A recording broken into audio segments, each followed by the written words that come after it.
What is going on, everybody? Welcome back to the Beer Battered Sports Podcast, the podcast created by sports fans for sports fans, because we believe that we are the most qualified people to talk about your favorite teams. I'm your co-host Isaac. I'm Calvin, 40. And I'm Noah. Yeah, we have a special guest today. So Kylie couldn't make it for today's episode, which, of course, she decides to skip out on the NFL season preview spectacular. But we do have a very special guest joining us today. This is a good friend of mine and Kylie's, Gnome. You may know him better as a certain commenter on this podcast from a couple months ago, Defender of the North, in person. He's here. Gnome, you are a football guy yourself, so we thought it was perfect for you to come on, sub in for Kylie for today's NFL preview spectacular, which should be a lot of fun. Glad to be here, man. Happy to be here. Glad you're here too. 40 is in New York, by the way. And before we begin, just quickly want to point out that the New York Yankees are coming back. We are going to make the playoffs. I don't care what anybody else says. It's going to happen. It's going to happen.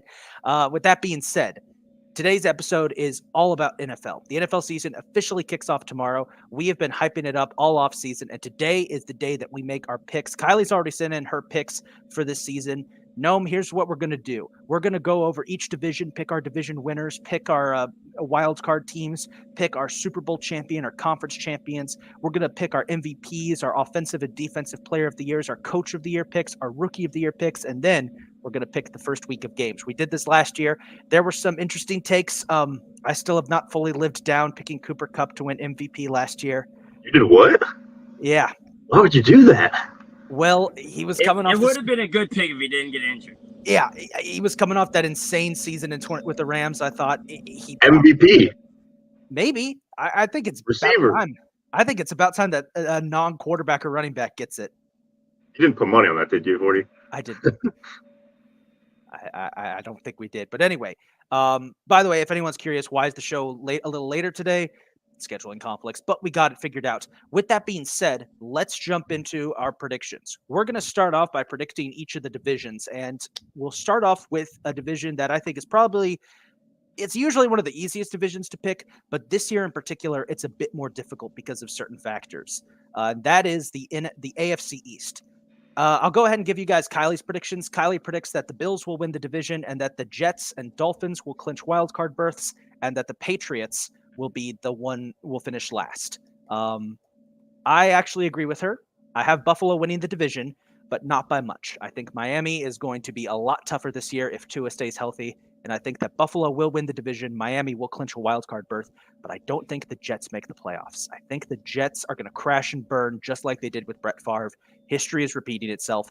I think that Aaron Rodgers is going to be good, but the Jets are just not there yet, and I think they're just going to miss the playoffs. And I think New England finishes last, and Belichick gets fired, and it officially ends an era, the Patriots. But Gnome, what do you have for the AFC East? I think that what you said is a lot of bold predictions, honestly. You're like, I agree with Kylie, and then you go off and say some random stuff that I know Kylie did not say. Extended that into Bill getting axed, and I mean, all right, well, let's break it down. The Bills, I think, are the easy favorite to win right now. I think that's fair. Dolphins, I think, are going to be pretty good. I honestly think the Patriots are going to be better than people expect, but I think they're still going to be the worst team in that division. And isn't it weird that I kind of vaguely am sort of buying into the Rodgers thing in the Jets? Like, they actually have a pretty good team, it looks like. I don't know. I like Robert Saleh he's no Adam Gase, Yeah. I don't know. I think the Bills are an easy lot to win. As for the wild card, I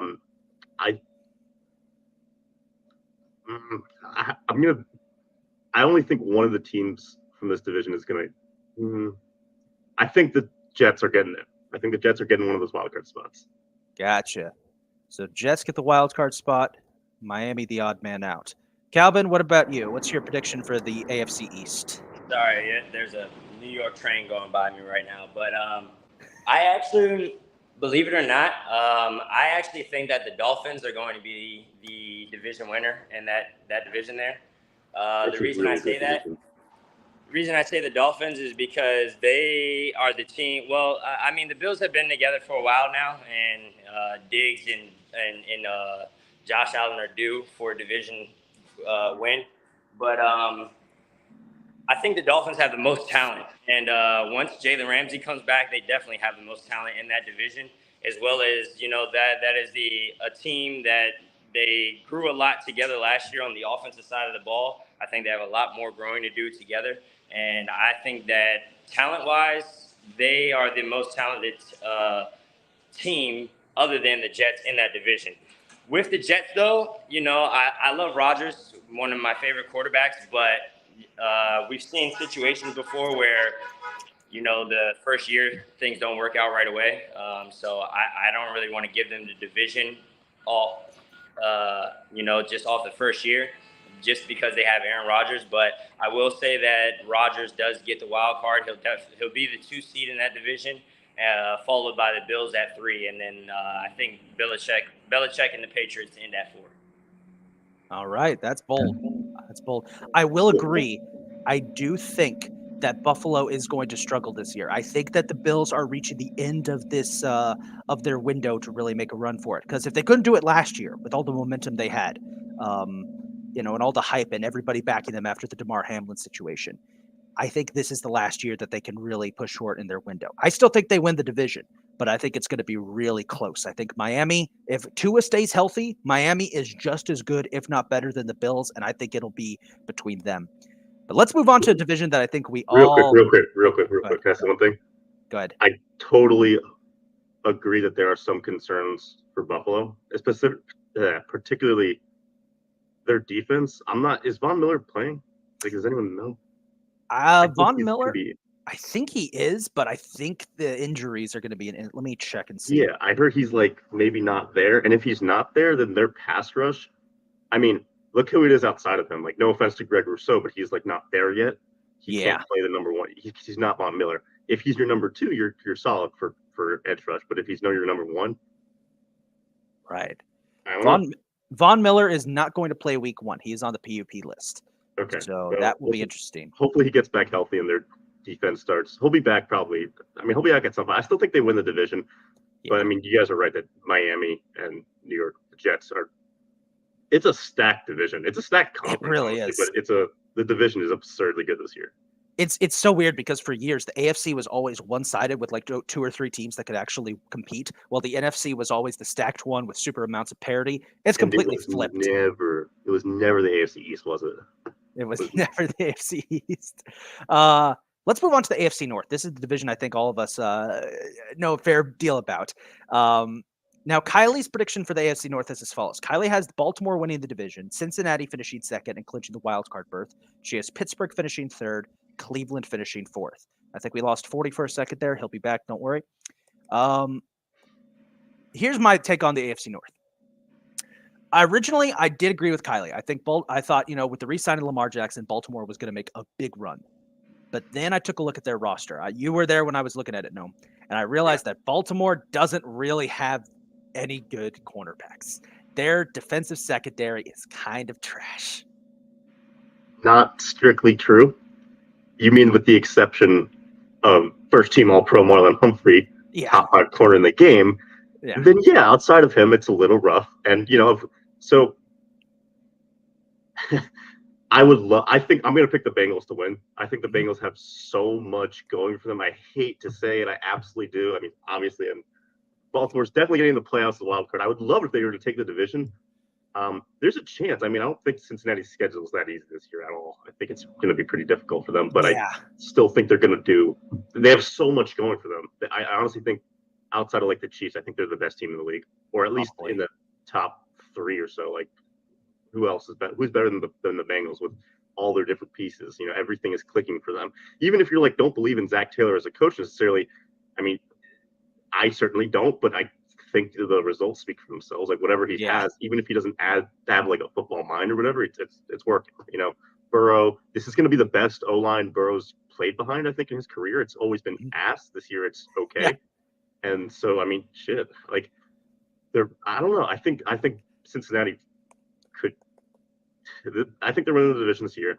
I think the Ravens have a lot of concerns, but I think they're going to definitely get in the wild card. I agree with you. I think Cincinnati wins the division. I had some concerns when Joe Burrow had that injury in practice, but he's recovered from that. I think Baltimore, their offense is going to be spectacular. I think Lamar Jackson, now that he's resigned, is going to be playing with the same fire we saw from like 2019. As long as he With doesn't the get new hurt, OC. that's the big question. New OC too. But Baltimore's defense just has so many questions that I'm going to say they do get into the playoffs as a wild card team, but I think it's going to be very close. I'm taking Pittsburgh to finish third, but Pittsburgh is going to be I think Pittsburgh is going to be a fringe playoff team. I think Pittsburgh is going to be one of those teams to look out for. Is like they're going to probably, knowing Mike Tomlin teams, he's going to have that team finish with a winning record. Cleveland, on the other hand, no. We're not even going to talk about the Browns. They're just going to be trash.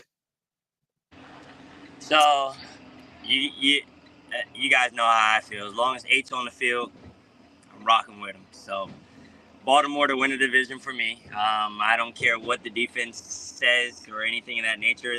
All the defense has to do is make a couple stops, and Lamar will do the rest on offense. He's got so many weapons now, which he's never had in his career. He spent his first 5 seasons with Mark Andrews being his number 1 target. He now has, honestly, he has at least 2 number 1 receivers, because Zay Flowers would be a number 1 receiver on a lot of teams. Odell Beckham would be a number 1 receiver on 32 NFL teams, and we know that. So, he has a lot of talent around him. So I think that they, as long as he stays healthy, I think the Ravens come out with the division, followed by my boy Joe Burrow right behind him. And then I'm going to agree with Isaac as well. As long as Mike Tomlin's over there in Pittsburgh, those guys are going to find a way to win somehow, some way. So even if they were to finish 9-8, 8-9, I got them being third in the division, and then Browns last. I understand Deshaun Watson and Amari Cooper can be a great tandem there, but I just don't think the Browns have enough overall to really compete in that division with the other 3 firepower teams. They're a weird team for sure. I do want to say some Pittsburgh, right? Right. Last year should have been trash by all accounts. Like, it should have been garbage. What is it with them overperforming and underperforming over in the Tomlin era, right? When they should be really good, or at least appear to be really good, they end up being kind of fraudulent. But then, or at least the last couple of years, last year should have been garbage. Would they pull out like a 9-8 season or something? So yeah, Mike Tomlin has still yet to have a losing season. That's incredible, because it should have been the first one last year for sure. They had nothing. So I think they're going to be good. I think Cleveland's going to be better than you guys. I really think Cleveland is a really actually a top 16 team. I just think every team in the AFC North is a top 16 team. I really think the AFC is absurd. The AFC is definitely very, very stacked compared to the NFC. It's nuts. Yeah. And for the Ravens, go ahead. I just want to jump into the secondary real quick, because not all is lost, but you have some concerns. I'm not even sure who the number 2 corner is going to be right now. I mean, I know they brought in Ronald Darby. If he's healthy, I guess he plays. I guess he plays in the slot. I forget who they have outside of Marlowe. I know they have one other person. It's not Steven. It's not whatever. In any case, Marcus Williams is fantastic safety. Last year, what they like to do a little bit is, Kyle Hamilton. They like to play him at slot corner, right, because he was really good at it. This year, doesn't look like he's going to be playing him strictly strong safety. So if he can have the same success that he had last year, playing technically a different position but similar, the Ravens will be fine. Ravens will be fine. But if he struggles a little bit, it's understandable, and then you still have the other questions at corner. I don't know. We'll see. Their other corner, by the way, was Rock Ya-Sin. Yeah, thank you, Rock Ya-Sin. I forgot about him. Yeah, I have zero faith in Rock Ya-Sin. Sorry. Yeah, none. No, I get you. Anyway, speaking of divisions that are hard to tell, this division, I think, this next one, I think it's pretty easy to tell who's going to win it, but I think the rest of the teams are going to be really hard to pick. This is the AFC South. So this division has kind of been the black sheep of the AFC, and it kind of still is this year. Here's Kylie says Jacksonville wins the division and is the only playoff team from this division. Tennessee finishes second, Houston third, Indianapolis fourth. I have the same thing as Kylie. Jacksonville is the one team from this division, I think, that actually seems to be going in a positive direction. Jacksonville, that they broke through last year with that playoff run. Trevor Lawrence has become a legit Pro Bowl quarterback, and not just, we have to have somebody from each team go to the Pro Bowl. He's actually talented. This team has a lot of youth to it. Calvin Ridley's coming back from suspension. Jacksonville is going to be a threat this year. Whether or not they actually make a deep run to the Super Bowl, I don't know. But I think they're going to win the division. I have Tennessee finishing second, but it's really iffy because last year proved to me that Tennessee is in deep shit. Mike Vrabel, I don't know if he knows what he's doing. Injuries were a huge issue with them.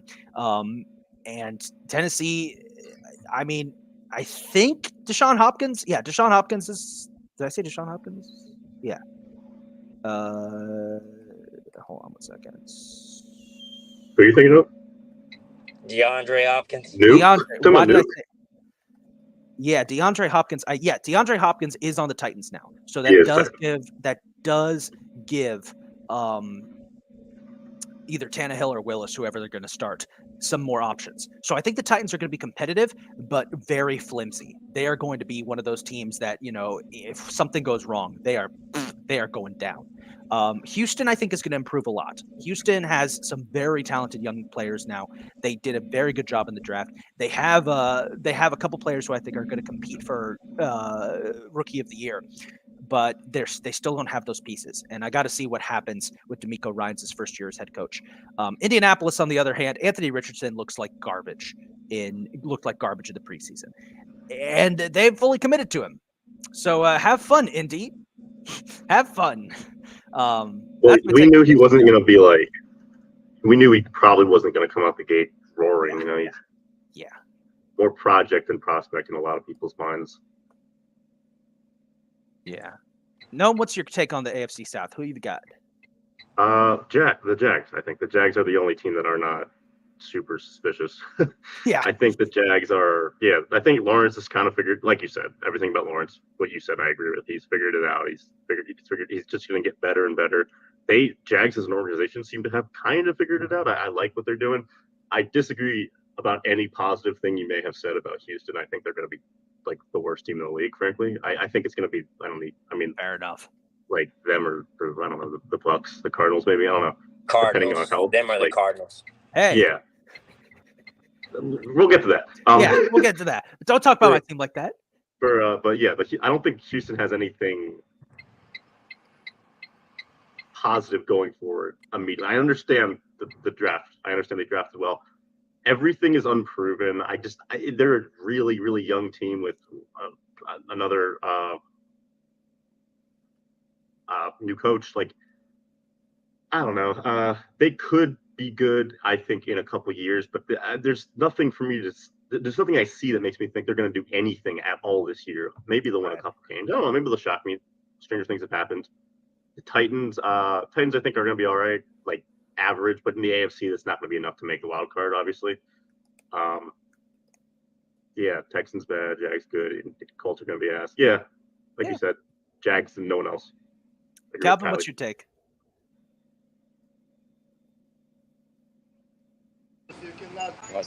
You cannot move it regular powers. This is very hard work for you. Gotcha. I'm gonna agree with you guys.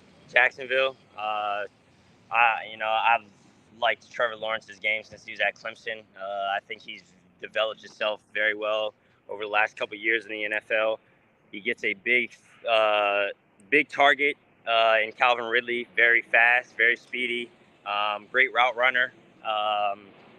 He'll go well with Zay Jones. They also have, why am I blanking on their tight end? Evan Ingram, I believe. Yeah. So they have a nice offense that can, put a lot of pieces together. And, we saw last year in the playoffs, they down 24-0 and came back and won that game, big game in the playoffs and stuff. So we know that they have a team that can overcome deficits as well as be able to perform when it matters. And there goes the New York Trains again. So I'm going Jacksonville to win the division for sure. I followed by Tennessee. honestly, Houston and Indy is a toss-up to me at 3 and 4, because as much as Houston sucks, I don't. I mean, I watched Anthony Richardson go 3 for 22 before in college, Fair enough. so I can't really say too much about him or what he's to bring to the table. I need to see a little bit more. So yeah, Jacksonville definitely to win a division there, but I can't tell you who's going to finish last because I don't know who's going to suck worse between the Colts and the Texans. That's going to be fun to watch that division. Let's finish with the AFC. Go ahead. No, I was just throwing out a dart. Like, what if Richardson sucks so bad they put in Minshew? You lead them to the playoffs or something? I don't know. Oh my God, that would be hilarious. Let's finish on the AFC. So let's finish things up with the AFC West. This is going to be an interesting one. This one, I think we all can agree who's going to win it. Kylie says Kansas City wins it and is the only playoff team for this division. Chargers take second, Raiders third, Broncos fourth. Now, I agree. Chiefs on top. I think they are arguably the best. Well, arguably, they are the best team in the league. The news about Travis Kelce hyperextending his knee scares me a little bit, but I think he'll be able to recover from that. The Chargers, I think the Chargers are going to go to the playoffs.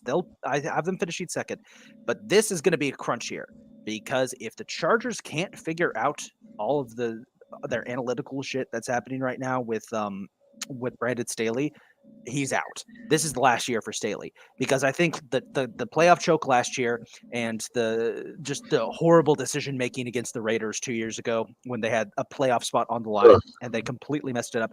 This is Staley's last year, and the Chargers are talented enough. I think like with the way Justin Herbert and Austin Eckler are playing, Chargers are going to make the playoffs.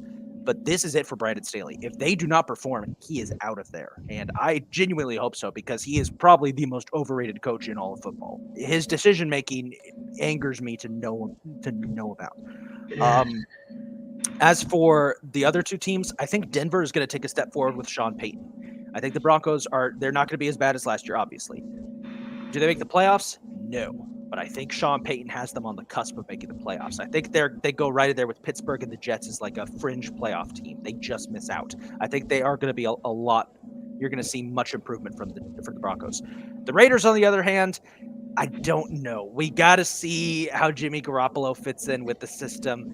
I think the Raiders are going to be okay, but also they're just going to have to settle for fourth in that division because that division honestly is still pretty stacked. It's just that we don't know what's going to happen with the Broncos, but I'm going to take the Broncos to finish ahead of the Raiders.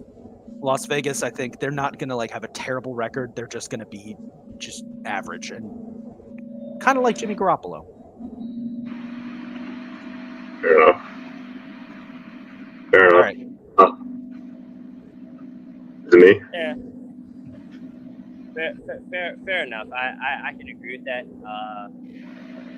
Definitely the division winner. I mean, as long as 15's on the field, I don't really see a lot of people stopping that Chiefs team. Fair enough. Chiefs definitely to win a division just because they have the best quarterback in the league, hands down. There's no ifs, ands, or buts about that. And he kind of showed us last year that he doesn't need the big names to go win it all because other than Travis Kelce, I mean, and people always bring this argument to me. They're like, "Oh, he had Juju Smith." What really did Juju Smith do? He had 900 yards. And he's supposed to be quote unquote a number one receiver. A number one receiver had 900 yards, and then their other quote unquote number one receiver, which was Valdez-Scantling, had like 600 yards. So yikes! Wow, I forgot that was their 1 and 2 last year. That's crazy. Yeah, exactly. It really is Kelce. Him showing us that he can go win a Super Bowl with Valdez-Scantling, Juju Smith, Sky Moore as a rookie. Sorry, New York Trains. Love it. Amazing.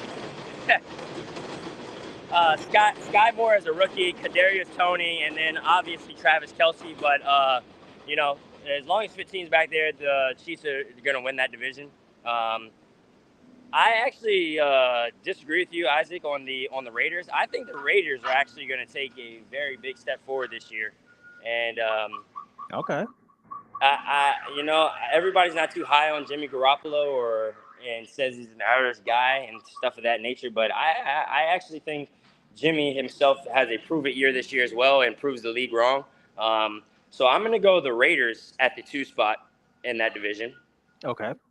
Followed by the Chargers and then the Broncos last. I do think the Broncos take a step forward. And like Isaac was saying with the Raiders, I don't think that you didn't think that the Raiders are going to suck. They'll just be average. I think the Broncos are going to be average, 9-8, 10-7, maybe 8-9.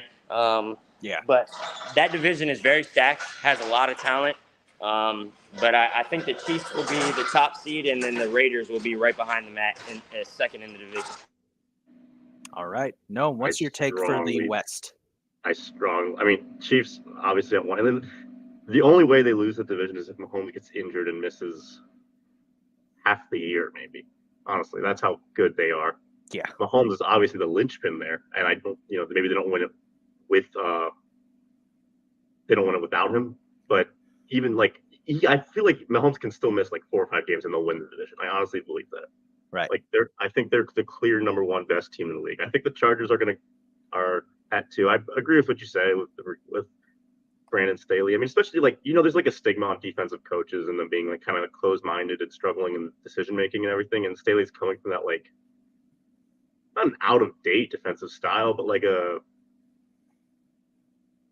one that's not proven to be the most adaptable. And he's kind of bringing that to the Chargers, who the mindset to the Chargers, who don't need that.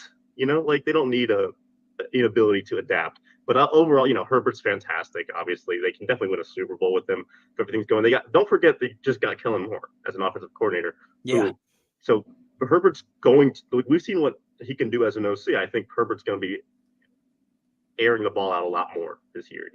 I think this year's going to focus more on the last year, which is not, to say the least. Yeah. Chargers are good. I think the Broncos are going to be 3rd. I think it's going to be hard for Russell Wilson to be as bad as he was last year.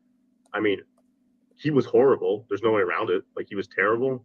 But that's definitely an outlier year. And it's easy to just say, okay, he went to a new thing and he's just washed and everything. But he's still 33, maybe 32? I don't even know. Somewhere around that. Yeah, he's not terribly old. I wouldn't even describe him as old, as an older quarterback. Hackett's gone. They got Sean Payton. That's a huge upgrade. Just because the coaching last year was so freaking bad. It was really I heard someone describe the Broncos as a tornado last year, and it's no matter how you yeah, it's gonna not be great. And so that's what I'm thinking with them. I don't think they can repeat that level of, with everything that's gone right for them in the offseason. I just don't think Russ is that bad, and I don't think. But it does depend on him. I think they're going to be a lot better. But again, it's the AFC, and I don't think they're going to be better enough to do much. The Raiders, I have no idea why anyone would be optimistic over the Raiders right now. I actually really like Jimmy as a quarterback. No offense, Sporty. Yeah. I like Jimmy a lot as a quarterback. Matter of fact, I think Jimmy's kind of a proven winner. He's one of the most underrated proven winners in the league. He just kind of goes everywhere, and when he's on the field, I feel like he's really good. Yeah. There's a significant. I know Devontae and everything, but the Raiders are kind of cleaning house right now. I don't know that Devontae Adams is the best receiver for Garoppolo. I think it'll be fine, but I don't think there's much outside of him. That their O-line is, it could be worse. It could definitely be better. Their defense is terrible. It's really, really awful.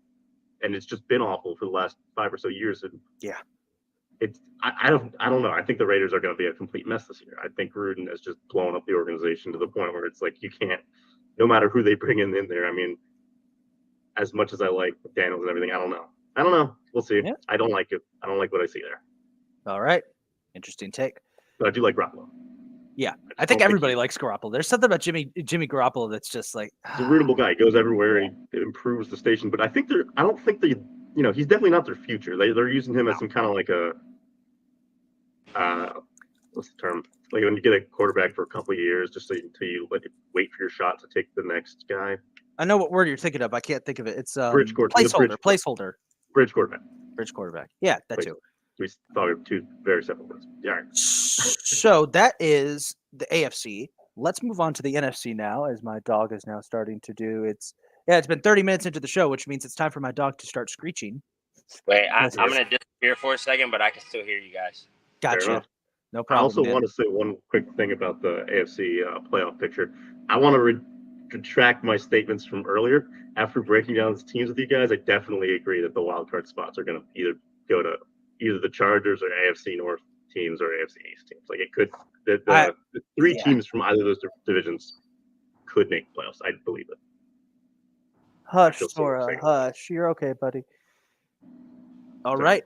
Well, with that being said, let's move over to the NFC. And we're starting with the NFC East. Now, knowing Kylie, you can probably guess who Kylie picked to win this division. Want to give it a wild guess?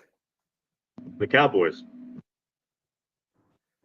Well, she has them finishing second and being the wild card. Yeah. No, Kylie, no surprises, picked the Eagles to win the division, with the Cowboys second, Washington third, and the Giants fourth. Now, I agree with Kylie. Philadelphia, I think, is probably the best team in the NFC, and I think they're easily going to sweep this entire conference. So I have Philadelphia winning the division. For the second place, I have the Commanders as a wild card team. I think that Washington has taken some massive steps forward. I think the change in ownership is really, really going to help them a lot. I have Dallas finishing third. I have them missing the playoffs. I think losing Zeke is going to impact the team more than you would think. I know he hasn't been the premier back for the last couple of years, but oh boy. I'm going to finish this up quick because I got to take my dog out because he is throwing a temper tantrum. So I'll have you guys discuss the NFC East. But yes, Philadelphia wins. Washington second. I think they surprise people, sneak in. Dallas as the third team. I think they missed the playoffs. And then the Giants finish fourth. I'm going to say that the paying Daniel Jones money he doesn't deserve is going to backfire. Discuss among yourselves because I got to take my dog out or else he is going to pee on the floor and start screaming. All right, fair enough. Good luck with that, Isaac. All right. He just left this whole shit on. All right. Well, What do you think, 40? I mean, as much as I hate to say it, I'm going to go with the Eagles to win the division. Just because I think that they have the best overall all-around team in that division there. But I'm putting my team second. I'm putting my team second like Isaac, Commanders. I think that we are going to make a great leap this year. Why? And I think that we definitely stick into the wild card. But I'm looking at the Commanders as a 10 to 11 win team this year. I feel like we have a lot of talent. Explain it to me. We have a lot of talent. Make me believe, 40. Okay, I'm about to make you believe right now. We have a lot of talent. Starting with Terry McLaurin. For sure. He's been a consistent guy for 4 years now. The guy's had 10 different quarterbacks and still over 1,000 yards every year. You give him any consistency, he is right up there with Justin Jefferson. I fully believe that. He is that good. Yeah, 100%. Then we got Jahan Dotson on the other side, as well as Curtis Samuel. I think Jahan Dotson is going to make a great leap this year and take a great step in his second year. I think he'll be a 1,000-yard receiver. Curtis Samuel is a receiver that we can use in many different ways. We can put him in the backfield. We can put him in a slot. We can put him outside. So versatile. Yep. And then, we have Antonio Gibson. We have Brian Robinson.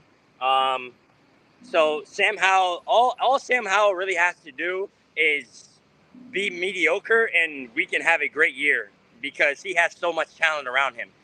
Like, it's just he doesn't really even have to do too much. Like, he doesn't have to go out there and throw for 500 yards a game or anything of that nature. Like, he has so much talent around him. He can excel with what he has around him by just doing mediocre stuff. He doesn't have to be great or spectacular every week.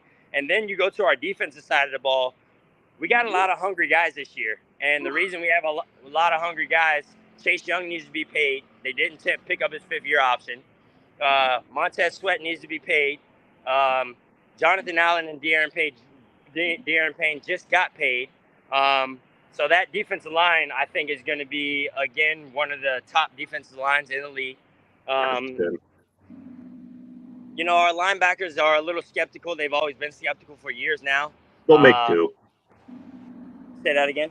I think they'll make do. I think the concern for the linebackers is actually a little bit overrated. Yeah, you don't have anyone there who's spectacular, or even kind of like a stud, or even like I would say like an average starter level. But I think linebacker is one of those positions on defense that's kind of like running back on offense. If it's really bad, you're gonna notice immediately. But if you can just get like a bunch of role players in there who can each do the job they need to do and are put in the right position, and I do trust Rivera to do that, you should be fine. And you guys do have those pieces there. Like, if Davis takes another step forward, you're fine. You guys just drafted someone with incredible speed, like sideline to sideline speed. I think you guys are. I don't know. I think the concern for linebackers is warranted, but not going to be what sinks you.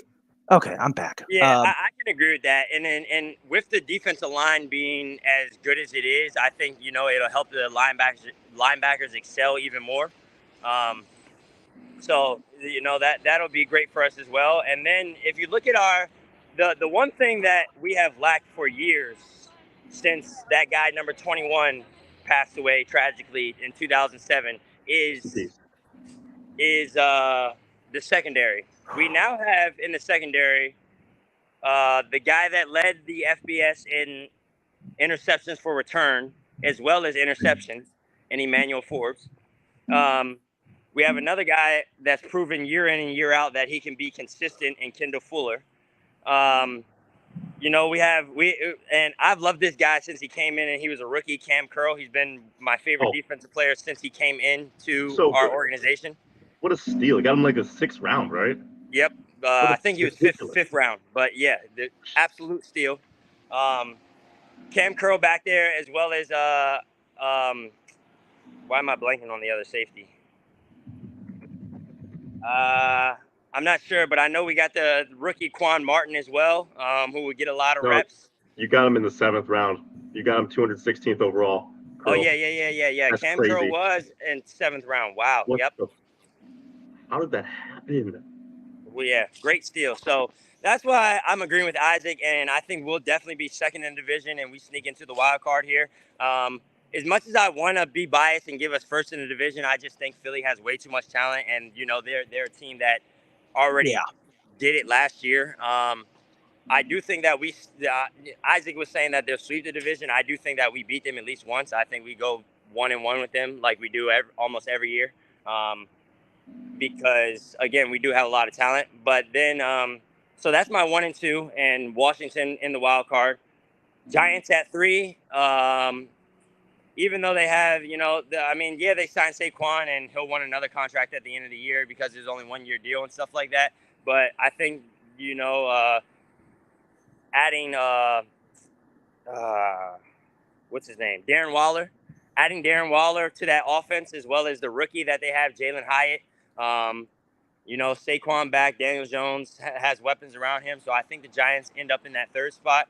And then Dallas, I'm not really too high on Dallas. It does, and I'm not just saying that because of the love that I have for Washington, but I'm just not high on Dallas this year at all. I've never thought Dak was a good quarterback. I still don't think Dak is a good quarterback, and I don't think that he's going to I think he's just going to prove to us more this year my theory about him just being a bad quarterback. So hold up. Pause. I like Washington a lot, and I don't like Dallas. I'm a Ravens fan. I have no stake in the NFC East. I don't know if it's just from living in the area for this long, but I can never stand Dallas, and I'm always rooting for Washington. You just want to see them succeed after the curse that's been over the organization for so long, especially with a new owner now. I mean, imagine if they just were so good. Like, just imagine if they were just so good. Like, really good for the city. I'd love it. Yeah, okay. Pause. Weren't you trying to argue that like Kirk Cousins is a Hall of Famer a couple months ago?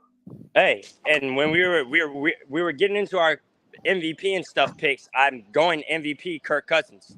But God. But Dak is bad? Kirk Cousins is better than Dak Prescott, 100%. Oh my gosh. All right. So no, did you do your NFC East? I think I missed it. No, we didn't. I didn't. Okay. 41 first, and then we were having a fun little back and forth. Go ahead. First, it's going to be the Eagles. They're still really good. There's some question marks. They're not going to be the same team from last year.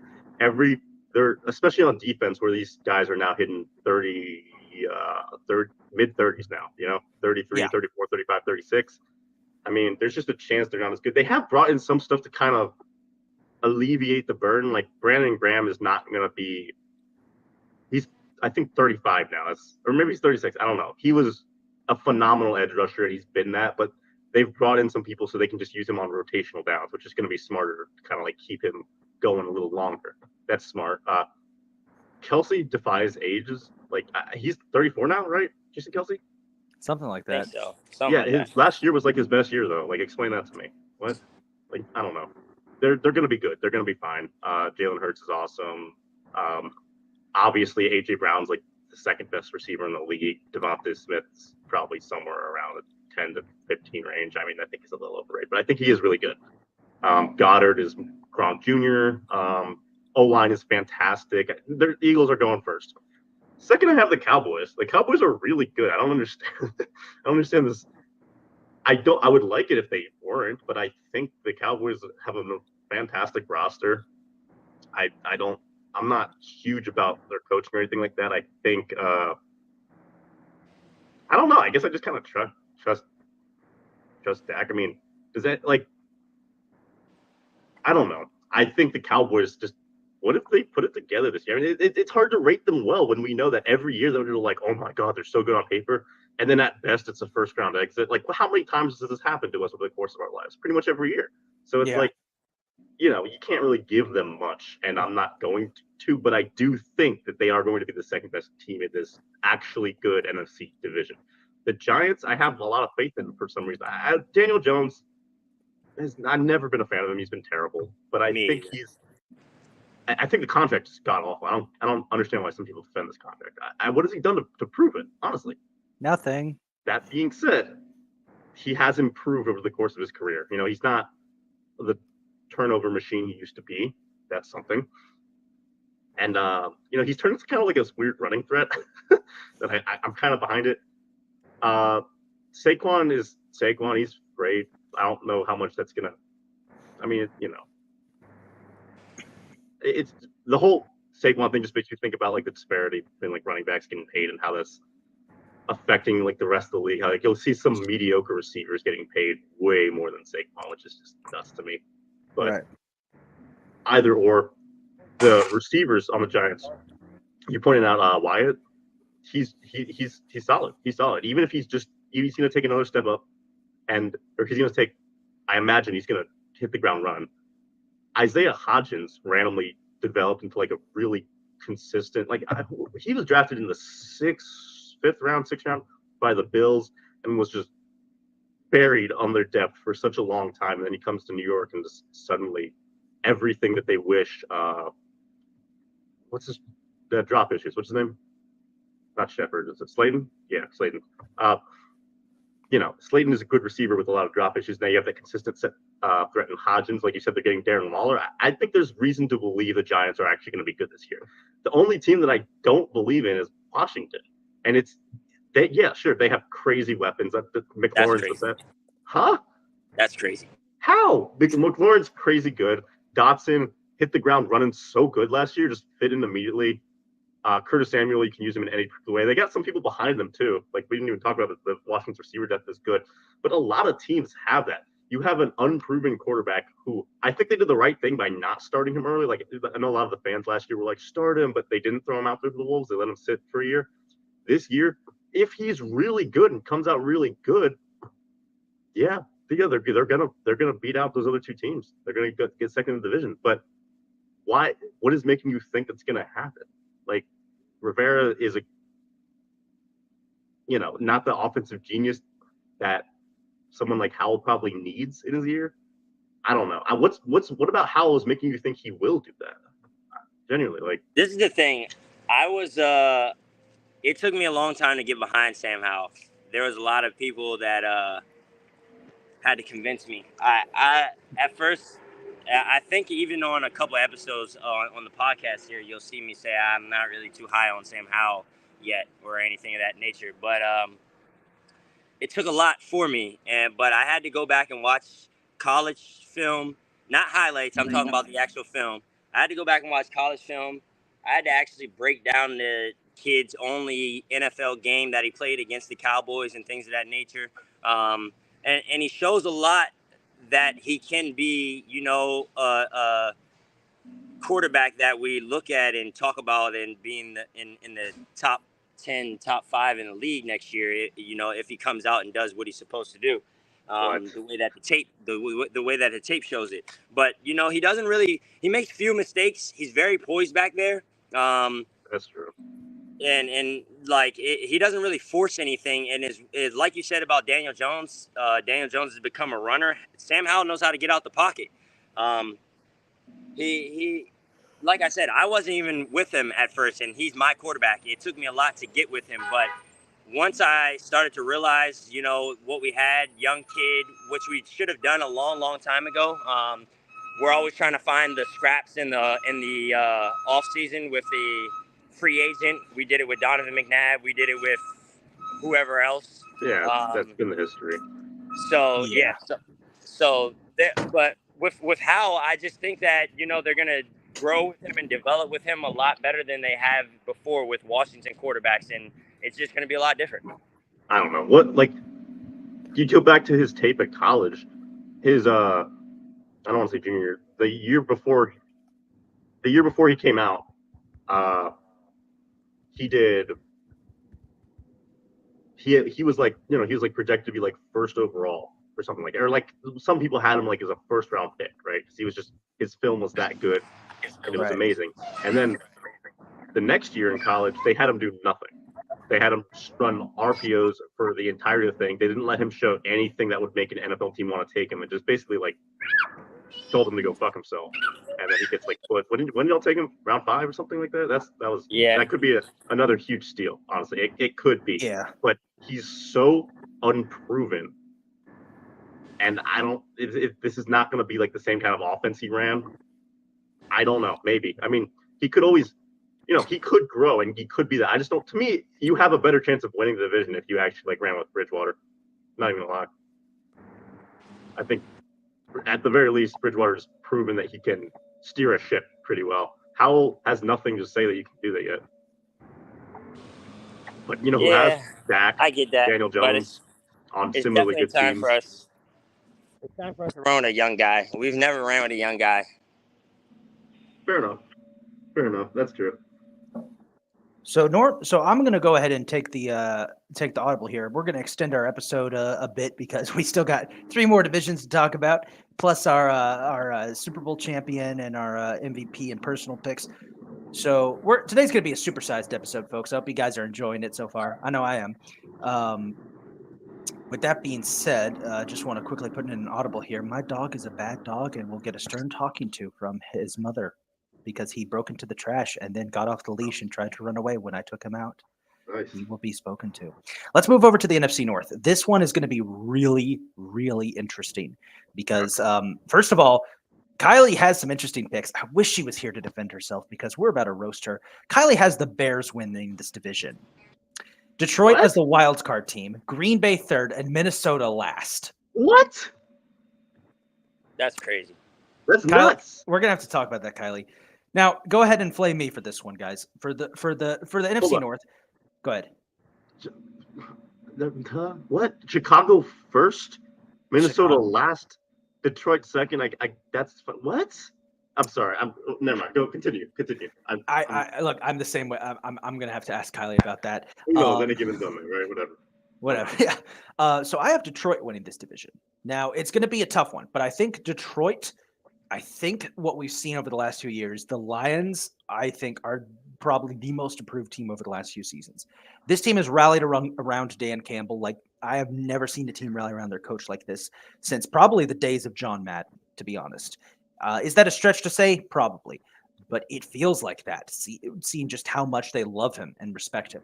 Jared Goff isn't the greatest quarterback, but he is really, really been developing well with the Lions and steering the ship really well.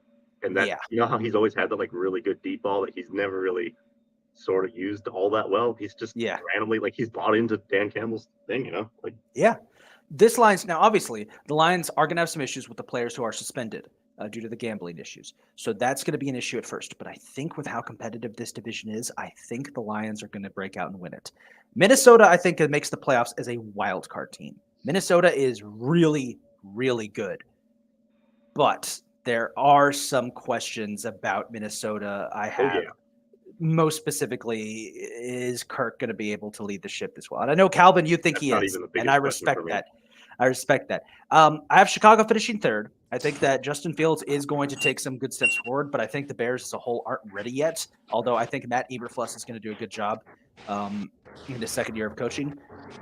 I have Green Bay finishing last. I think Jordan Love's the lack of development from Jordan Love from sitting behind Rodgers all of these years is going to hurt. And much like last time the Packers lost a Hall of Fame quarterback, it's going to be rough at first. So I have Green Bay finishing last. I don't think Green Bay is going to be terrible, but I think they are going to be one of the leagues in the bottom half of the league. But I don't think they're going to be horrible. I think they're just going to be meh to bad. They did win a Super Bowl 2 years later after losing a Hall of Fame quarterback. Did. That's what I'm saying. History favors Is that Green bad? Bay. Is that bad enough? History favors Green Bay. And I think that the Packers, I think this is going to be an off year. This is going to be a rebuilding year for the Packers, but they will improve. So I have Detroit winning the division barely over the Vikings, Chicago third, and Green Bay bringing up the rear. Noam, what's your take for the North? I think the Vikings are the best team in the North, and I think that Detroit's going to win it because the Vikings got that first place schedule. It was just really hard. So last year, you guys remember they were like 13-3 or something. They were like, yeah, they were a totally fraudulent team that got whooped by the Giants in the playoffs. But the Vikings, they've done so much. They've gotten, in my opinion, I know every team, gets better in the offseason, but the Vikings really have gotten better. The only thing that's a little bit, is their defense for sure. Like their defense, look at their turnover on defense. They got rid of like half of their starters and everything. Anyone who saw snaps in that secondary is pretty much gone, with the exception of Harrison Smith, who still got it a little bit. He's all right. Literally, like all their corners are gone and are all new this year. We don't really know who's going to be starting. The defense is a huge question mark. But overall, I think the Vikings team. I think they're good. I think like Kirk is a good quarterback. Kirk has always been a good quarterback. Since he went to the Vikings, it's been some consistent. Yeah, exactly. He's consistently good. He's consistently like I know people say, "Oh, he's your average quarterback." He's really not. Like he's really pretty good. Like I'd say he's always in that like 8 to 12 range of quarterback, sometimes even higher. So, like he's good and he has weapons. Justin Jefferson, like that connection is fucking real. Like it's scary real. He literally knows he can put the ball in the vicinity of Justin Jefferson and that ball is coming down in his hands. Doesn't matter how. It doesn't matter if Justin Jefferson has to break the laws of physics to do it. He'll do it. Doesn't even matter. He'll reach through the defender and just grab the ball and pull it through his body. It doesn't matter. It'll be a completion. Like Justin Jefferson he's the best receiver in the league, bar none. I think he's so good. And I don't know. I think they're the Vikings. I'm trusting in their coach. I'm trusting in this. I think they got a new coordinator. I can't remember. Kevin O'Connell is coming off one of the best first years for a first-year head coach in NFL history. So there is that. Technically, yes, but keep in mind they were a little overperforming. Now they have that first place schedule now, so I don't think they're going to win as many games. But I do think that they are better, and I still think they're going to be in the playoffs. And I think this year, when they're in the playoffs, they're going to win a playoff game. It's going to be different. I hope they do. By the way, if you guys aren't watching that Vikings documentary by Secret Base, John Boyce and Alex Rubenstein are once again proving that they are the best sports storytellers of our generation. They are very entertaining. I did not watch yesterday's episode because I was out in Baltimore, but I'm going to watch it when we finish today's podcast episode. It's just called "Aw, Dang It." It's about the 2000s, which I can only imagine. Yeah, I can't wait. So you said you got Minnesota winning the division, Detroit second. No, I got Detroit winning the division because I like everything about them. But I think Minnesota will be the better team. I think if the two meet in the playoffs, the Minnesota will take it from Detroit. But I think Detroit's going to win the division. All right. Now, what about the bottom two? To make a deep playoff run. Yeah. I think Green Bay is going to be third. I don't have much faith in Love and everything, and I don't have much faith in the organization at all. But I do think they have enough there to do okay. And I just don't believe in the Bears at all. I really don't. I don't not even like a Fields thing. Like Fields to me has shown not nearly enough for people to be putting as much hype on him as they are. But at the same time, I don't think he's in the right area to succeed necessarily. I don't know. I don't trust Chicago right now at all. So those are my picks for the North. Well, that leaves me. You guys know where I'm going. Number 1, Vikings. going with my boy Kirk. Like you said, he has easily the craziest connection with Justin Jefferson in the league. That guy, he's I mean, with my own 2 eyes, he's probably either the first or second best receiver I've ever seen. I was able to watch Randy Moss play, so I think I'll put him, 1B behind Randy Moss. Megatron. Sorry. Megatron. Yeah, I totally forgot about Megatron. So I'll put it's like they're 1A, 1B, 1C. Megatron, Randy, and Justin Jefferson. Like they're all insane in their own ways. Hall of Fame company. 100%. So he already has that connection with Jefferson. Then they bring in a guy in the draft, and Jordan Addison, who electrified the college football league for the last 2 seasons.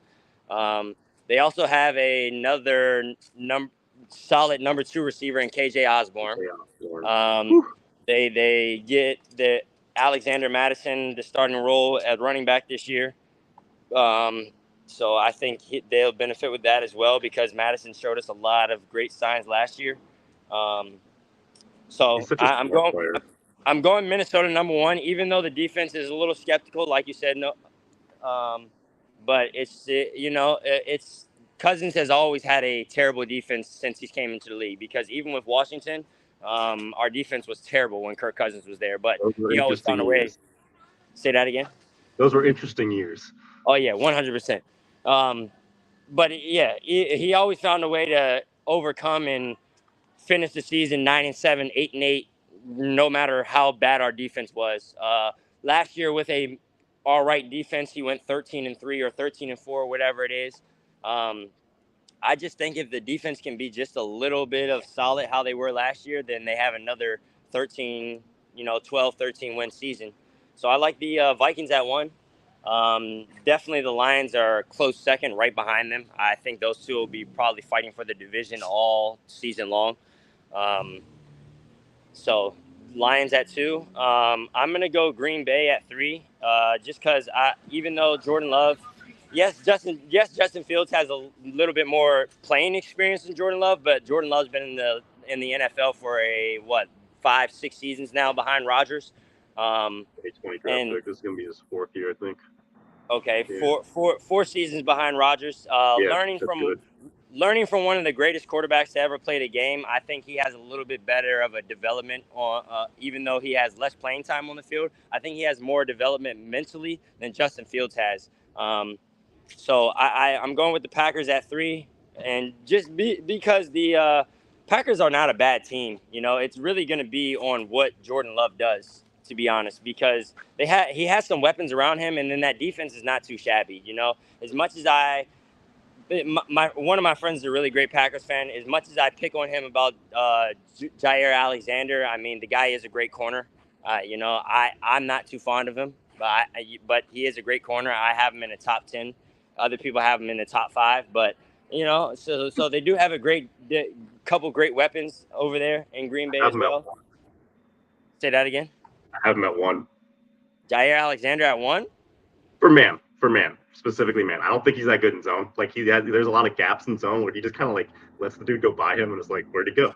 But with man coverage, I mean, he's really, really. I don't think there's another in terms of pure man. He can do zone, but as a pure man specialist, he really locks his dude down almost every time. I can't think of a better man corner in the league right now. Anyways, I'd have to go with Sauce Gardner. He is really good too. You know what? I kind of like that answer too. I don't know. 1A, 1B. Yeah, I'll agree with that. But yeah, Packers at 3, and then we'll go Bears at 4. So yeah, that's the North. With that, gentlemen, we are at the 1 hour mark. Let's keep it rolling because this episode is supersized for the NFL, and I don't want to talk about this division, but we got to talk about it. Don't we? It's the NFC South, aka the worst division in all of football. Not even close. It's not even close, bro. Oh, this division is trash. The Saints Kylie's team picks. Kylie has better. Kylie has that team in black and gold down in New Vision.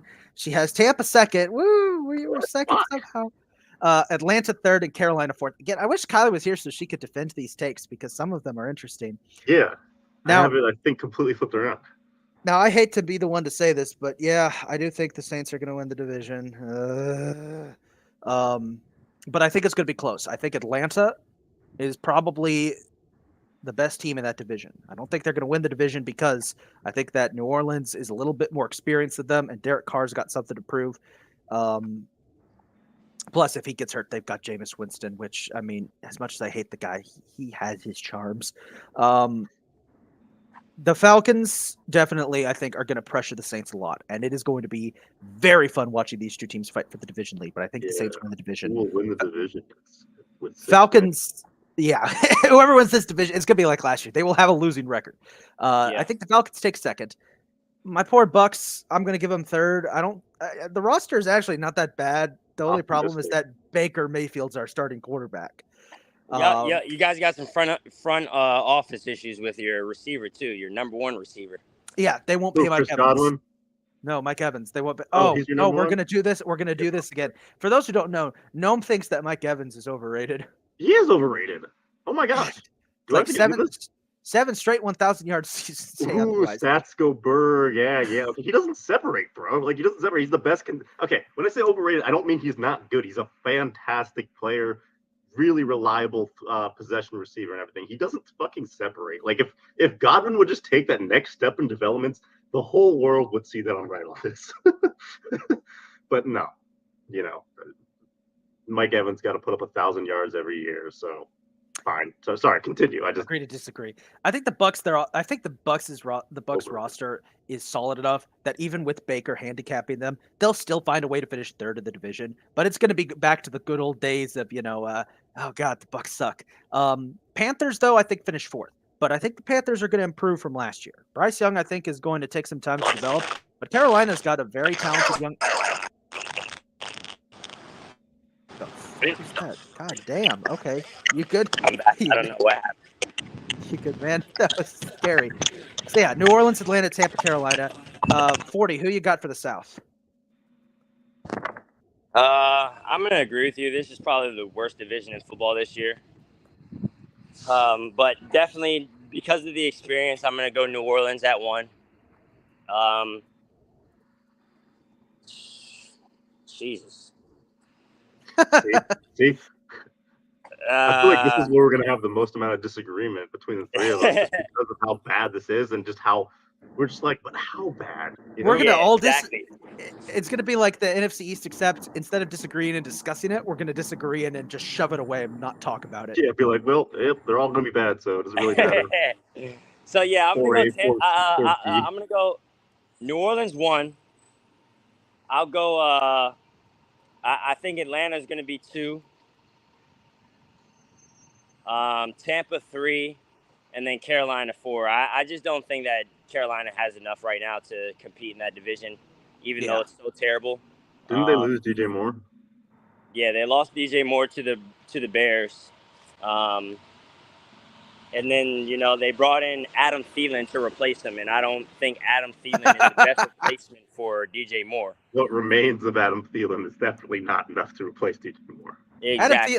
Adam Thielen's peak was a fun time in football. Yeah. Oh, 100%. There was a time where we were talking about Adam Thielen, being up there in the top 5 in receivers a couple years ago. Oh yeah, dude, he was great. Remember when he was better? Do you remember when he was better than Stephon Diggs? That was dope. I was just about to say that. There was a time where Thielen was on the field and Diggs was not on the field. Yep. Yeah. Thielen had 2 good years. 29 have like those such interesting careers, man. Yeah. All right, Gnome, what do you got for the South? All right, yeah, curveball time, guys. I'm gonna give it to Carolina. Carolina. No. I think they're gonna win the division. They're my 4A in this division. Yeah, they're 4A. Okay. Or I guess you could call it first, but it's 4A. Bryce Young, I think in college ran the most out of every quarterback. He's run the most. He had so much time running it, and the offense he was running was the most comparable to an NFL offense. Now I know, hasn't helped his predecessors coming from that school at all. There's a trend. I get it, but he looks different. I am going to choose to believe in him. They still got some pieces, honestly. I mean, I think he's going to be enough, and like the pieces they have is going to be enough. Their line's pretty good. It's pretty underrated. Their defense is okay. They can't defend the run at all, but I mean, Brian Burns is an amazing pass rusher. Derek Brown's kind of developing as that. He's developing to what we thought he would be, in that high-end run defender, but it can also really push the pocket really well. I mean, people thought he'd be Aaron Donald. He's not. No shit, but he's developing very well. The other side, they have Yetur Gross-Matos on the other side of the edge, and he has not developed at all, which is crazy, but he's still a really good run defender. And they brought in some rotational pieces to help out with the pass rush there. I think they're going to be fine. Their linebackers are good. Their secondary is pretty good as far as I can remember. I think they're going to be fine. I think the Panthers are going to take it. And now, keep in mind, I don't think the Panthers are a good team. I think they're like the 22nd best team in the league or something. They're bad. But in this division, I think that's going to be enough. Get ready for a 5-win division winner, guys. Next up, I probably got the Saints. I think the Saints have enough there around it. I don't believe in Derek Carr, honestly. If you get Derek Carr going and you get him believing in this cause and believing in himself again and making him think he is the savior of the Saints, then he comes in here and does really well. Yeah, the Saints are going to easily take the division, and they might even have like 8 wins. Who knows? But that's all they can hope for. He was terrible last year. Keep in mind, like, he was benched and then released. This was not like a trade that they got him. He was released. Like, I don't believe in Carr. Kamara's suspended. We'll see how that goes. They still have some options. Defense is looking, I don't know. Third, I'm going to have, I think, the Falcons. The Falcons don't have any reason to, like, be trash, but they don't have anything to give me reason for excitement either. I think Desmond Ridder is going to be okay. I don't think he's a star quarterback. I think he's going to be like a high floor kind of guy, and he's going to do enough to give the ball to people who need the ball, and that'll be kind of like a point guard, but in football. Their defense is a little different this year. That's something worth noting. You know how, like, the Falcons the last couple since there's a Super Bowl actually have had, like, the softest defense ever. Yes. They get run over all the fucking time. Like, there's just no physicality to them. And, like, even when they have solid players back there, like, it's not even when they bring in the physical players, like, say, Keanu Neal, who they had play safety. They're like, he's our Cam Chancellor. He sucks and would get, like, exposed in coverage and would still make the Pro Bowl somehow. I don't know. That's another thing. But, this year they've added a lot of physicality to their defense. I think they're actually we'll see how it goes. And then there's Tampa Bay, which I don't think they might be the worst team in the league. I don't think there's any reason for excitement for this roster whatsoever. So, to Baker's credit, what happened in Cleveland wasn't really on him. They kind of did him dirty. Baker's trash, bro. Okay, yes, he is. I'm not saying he's not trash, but I'm saying this. To his credit, what happened in Cleveland wasn't his fault. He was, like, playing through an injury or something, which may have also actually been his fault, or I don't know. It's unclear. Regardless, he gets kicked out, comes to the Panthers. It's so bad. He was so bad. Then he goes to the Rams and saves the game for the Raiders, and then he's okay, I guess. Not really. He's garbage. Like, he's not good. He's absolutely trash. If he believes in himself, if he gets somehow, like, is so delusional that he, like, believes in himself and believes he's Tom Brady, maybe he plays all right, because that's who he is. If he thinks he's good, then he plays okay. Listen. This man had Odell Beckham and Jarvis Landry and didn't do shit. You are 100% right. But to be fair, Odell Beckham and Jarvis Landry really didn't do shit on the teams. Like, they weren't. It's the Cleveland curse, Why was Baker the only one thriving in Cleveland for that brief period of time? Ugh. You guys are making me feel bad about my team. No, we're not done. The rest of the Tampa Bay's roster, They have some weapons. Mike Evans, still really good, still very good contested catch. He'll probably get another 1,000 yards. Although this might be the year that he doesn't. I mean, come on. Without someone like Jameis throwing to him or Brady, I mean, who knows? But if he can do it with Jameis, I feel like he can do it. Baker. I mean, Jameis is a lot better than Baker. Godwin is an incredible separator. If he just please take that next step finally and become who you're meant to be, this dude is like he's almost like a Debo, where he's so fast. You put the ball in his hands, he can do anything, but he's also like a really good deep threat. He can do it. He's so much. And fun fact, despite being smaller, he's a better run blocker than Mike Evans. I don't know why. Mike Evans is a big dude. Terrible at run blocking. Just in case anyone wants another reason why Mike Evans might be a little bit overrated. Okay. They're getting Ryan Jensen back for the center. That's going to help them. The rest of the line, outside of Wirfs, who is fucking phenomenal. I cannot say enough good things about Tristan Wirfs. The rest of the line is dog shit. On the defensive side, things don't look great. You still got Vita, who's probably the best nose tackle in the league. I mean, he pushes the pocket. He eats up these double teams. He's a great run defender, probably the best in the league, and he pushes the pocket. And he can rush the passer. That's just rare for a nose tackle. He's very good. Shaq Barrett's okay. The rest of it is really, really ugly. Levante David, still doing it. Hopefully he has another year, but I mean, he is really old, but he had a career year last year. I don't know how these guys are so ageless. Devin White's kind of super overrated, and I think people are kind of starting to realize that now. I certainly am. I thought this dude was incredible, and now it's just like, he can blitz and get beaten in coverage and take terrible angles when you're tackling. But he has Levante David next to him. It's kind of like a Patrick Queen, Roquan Smith thing, honestly. It's not too far off from that. You got your dude who's the center of the defense, and then the guy next to him who's a liability if it's by himself, but when he's not, he can actually perform as a good role player. The secondary, they lose Murphy Bunting, still got Jamel Dean, still got Carlton Davis. Antoine Winfield's phenomenal, so they're going to be all right. Yeah, but overall, there's just not enough here to say this team. I honestly think they might be the worst team in the league with Baker Mayfield. Maybe they'll tank. It's a really good quarterback class coming in next year. They get that first overall pick. Maybe they win the Super Bowl year after. Who knows? You still got some pieces here, Isaac. I would like to think that. We got one last division to do. This division has who I think is the worst team in football this year. That's the NFC West. Now, before we reveal that, I just want to say once again, I wish Kylie was here because she needs to explain this. Kylie has San Francisco winning the division. Understandable. They're expected to be very good. Seattle second. Also understandable. They seem to have turned it around. Arizona third. What? Arizona over the Rams.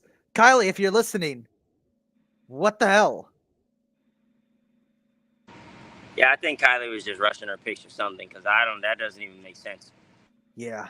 I have Seattle winning the division. I'll tell you guys why. San Francisco is great. They have one of the best rosters, one of the best defenses in football. They're probably the only team in the NFC, I think, that could challenge the Eagles. But Seattle last year proved to me that they are willing to fight and rally around Geno Smith, and they turned Geno Smith into a beast last year. And yes, they only got a wild card spot, and yes, there are still some answers. But this is a Seahawks team that I think last year proved. I watched that wild card game. For the first 3 quarters of that wild card game, they not only were hanging in there with San Francisco, but they were outplaying them. Ultimately, San Francisco did pull away because they've got the power of big cock Brock. But I think Seattle this year. San Francisco. I just have so many questions surrounding San Francisco.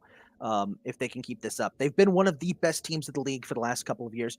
But they always have this trend where as soon as San Francisco starts to look like they might have a shot of winning a Super Bowl, injuries hit them like the plague, and they just get wrecked. And I am waiting for that to happen. Yeah. Yeah. So I have San Francisco finishing second. I think both San Francisco and Seattle make the playoffs, and I think the rivalry games this year are going to be phenomenal. But I think Seattle is going to edge out the 49ers to win the division. Rams, I think, improve. I think that a lot of players coming off of injury helps a lot.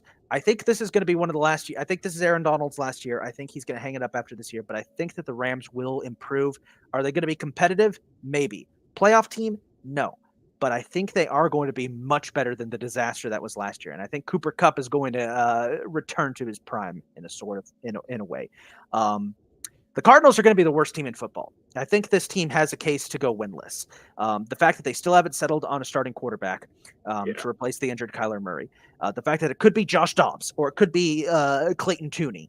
The fact that this team has lost almost all of their pieces. The fact that they have a first-year head coach who was the defensive coordinator of a team that gave up 38 points in the Super Bowl. Yeah, Arizona at best is either winning 2 games or going winless. They are going to be terrible. Trash. Hard to argue. I wonder why Kylie said that they beat the Rams. The Rams are coming off of a really an exposed season. I mean, we said last year. Yeah. Yeah, I think they're going to be horrible, but the Cardinals have almost nothing going for them. So Noam, obviously Noam, you have the Rams and Cardinals at the back. Who do you got? Who's winning the division? Who do you got? San Francisco and then Seattle. I think San Francisco is top 5 team in the league. They're really good, assuming Purdy can do what he did. I do want to say I don't like Trey Lance move at all. I think that was actually really stupid. I think everyone does. Why not just keep him? Like, he didn't give him any chance. I know people saying he was terrible, but genuinely, you didn't give him a chance. You knew he was going to be a project coming in, then you realized he was a project and you had a better quarterback, so you got rid of him. But he's still on that rookie. Like, why not just see? I mean, I don't know. Whatever.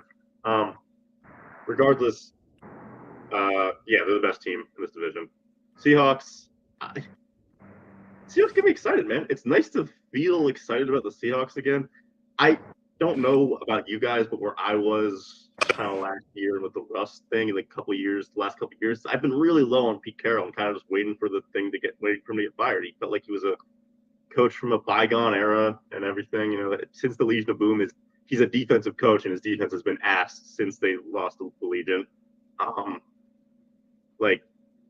just was out of it, and it's just like, oh, he's holding Russ back, and then what do you know? Geno Smith.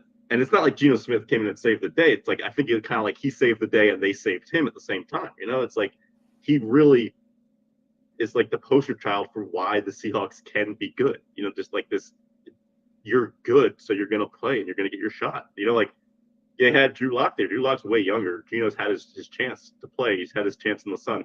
Almost any other team would have just given Drew Lock the job and like, here, you're young, let's see what you can do. But they said Geno's better, let's give it to him, and we see what he did. He was incredible. He was so good. He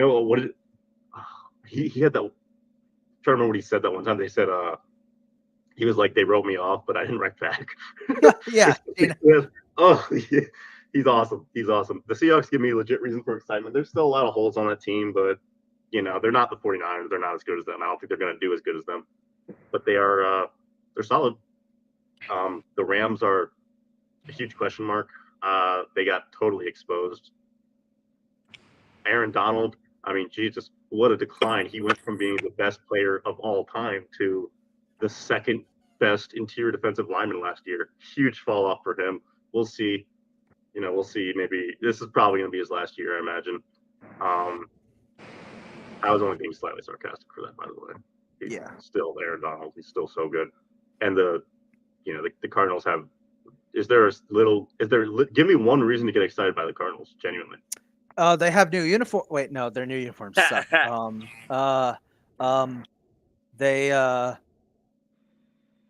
got nothing. You got anything, 40? No, I don't have anything. He shakes his head. No. All right, 40. Who do you got for the West? Why would she say they're gonna beat the West? I'll agree with Noam and say that the 49ers definitely are the best team in that division, 100%. But Seattle, I think, is going to take a very big step this year and in the right direction. They already proved last year that they can be a solid team and make it a little bit of a run and run behind Geno and things of that nature and build around him. They add a great receiver in Jackson Smith-Njigba, or however you say his name there. They add him to go along with the rest of the talent that they have on that offense there.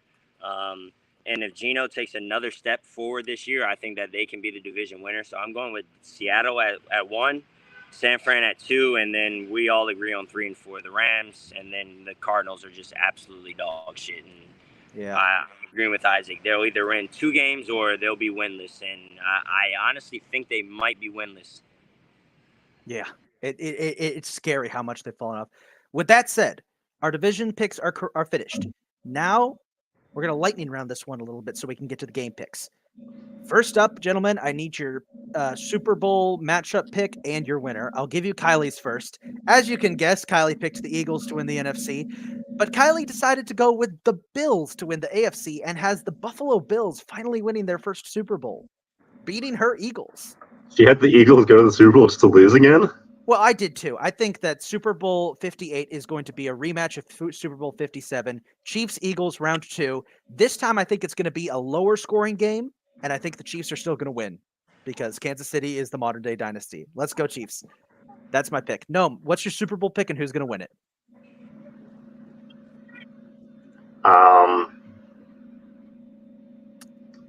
Kansas City's probably. I don't know. The AFC's really good. I think the championship, the NFC championship, is going to be 49ers and Eagles again. And I think the Eagles are just going to regress just enough. The 49ers are going to beat them this time. Ooh, okay. Go to the Super Bowl. I think they probably lose to whoever they find there. Whether it's the Chiefs, I think the Chiefs probably win. I think if it's the Bengals probably win. Yuck. Ugh. Can that not happen? I'll put Chiefs for you just because I know you don't want to put Bengals there. Or hear me out. Okay. The Ravens beat everyone. Right now, I was just about to say, don't sleep on my boy now. Completely undefeated, and they win the Super Bowl. And they put up 50 on the Eagles. That would be great. Oh, poetic. Unless the 49ers get there, then they probably put up 30 instead. That's all right. All right. Calvin, what do you got? I'm going with my guy Lamar in the AFC. All right. And I'm going to go NFC-wise. I mean, it's really only down to 2 teams, and I think it'll probably be San Francisco. I think San Francisco is over the Eagles this year. All right. So I think it's going to be Ravens, San Fran, and Lamar and Baltimore bring us a parade out in Baltimore this year. Wait. Nice. Curveball.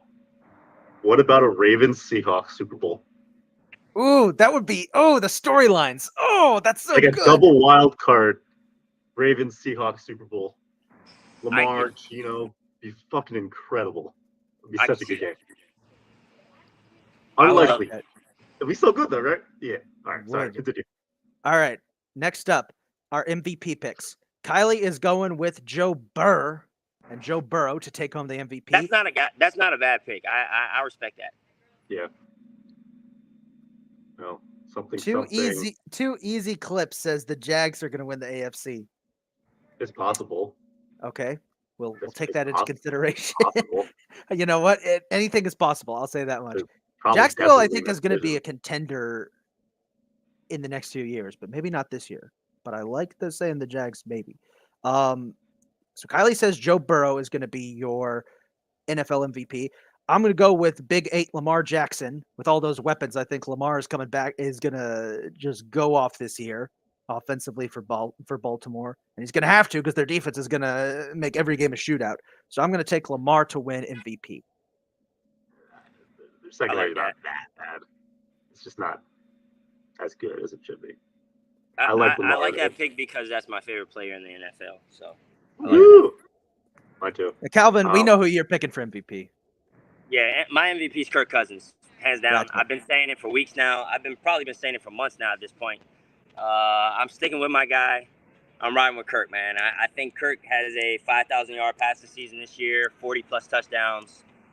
Yeah. All right. Noam, who you got?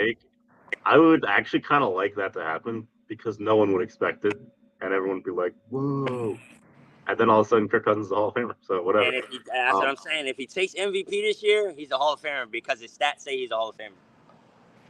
McCaffrey? I don't know about McCaffrey, bro. Jefferson would be lovely, but receivers can't win MVP.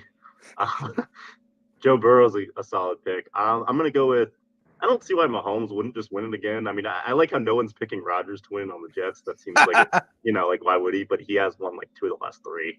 I would love for Lamar to win it. I'm going to – what would be a really – go with here. fucking. I mean, honestly, I just think it's.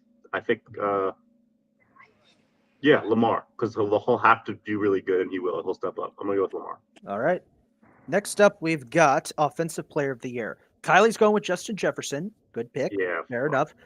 Justin Jefferson on a dead last Vikings team. Okay, interesting. yeah. I don't know how that's happening, bro. Yeah. I'm going to go with Travis Kelce. I think he's going to miss a little bit of time due to the hyperextended knee, but once he comes back, I think Travis Kelce is just going to be on beast mode. Knowing Travis Kelce, that injury is going to piss him off, and he is about to become the most dangerous tight end since Rob Gronkowski. Dude, he's just gonna like shotgun a beer keg and get better. Yeah. So give me Travis Kelce. 2 easy clips comments. Jamar Chase. Yeah. No, probably. He's a good pick too. No, because maybe, but then again, I don't know, because like the Bengals have such good weapons that if anyone's doing it, it's probably just if anyone's getting an award there, it's probably Burrow. Like, is Jamar Chase going to do that much better than T. Higgins, for example, who's pretty much his equal? I don't know. That's just what I think. All right. Who you got? Offensive player, it's hard to go anyone but Justin Jefferson. I really think he's the best offensive player in the league right now. Probably. Yeah, Calvin, who you got? I between 2 receivers. The other one is a sleeper that no one will probably pick. But Metcalf. Say that again. Is it Metcalf? Nah, not Metcalf. It's actually one of those receivers that we label in the top 5. Nobody would just pick him as It's offensive McLaurin. player of the year. It's McLaurin. No, I'm going Justin Jefferson and Stephon Diggs. Ooh, why did I forget about Stephon Diggs' existence? That's crazy. Fair enough. Yeah, fair enough.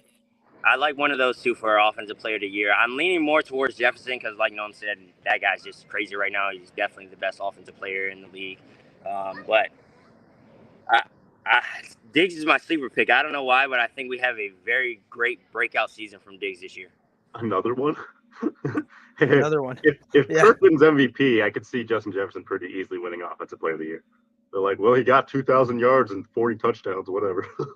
Like, so Defensive Player of the Year, Kylie went with Nick Bosa. Okay, that is fair, very fair. I'm going with a sleeper. If he comes back healthy, and this is only if he comes back, and I really hope he does. Chase Young, I think, is going to. God, I was going to say Chase.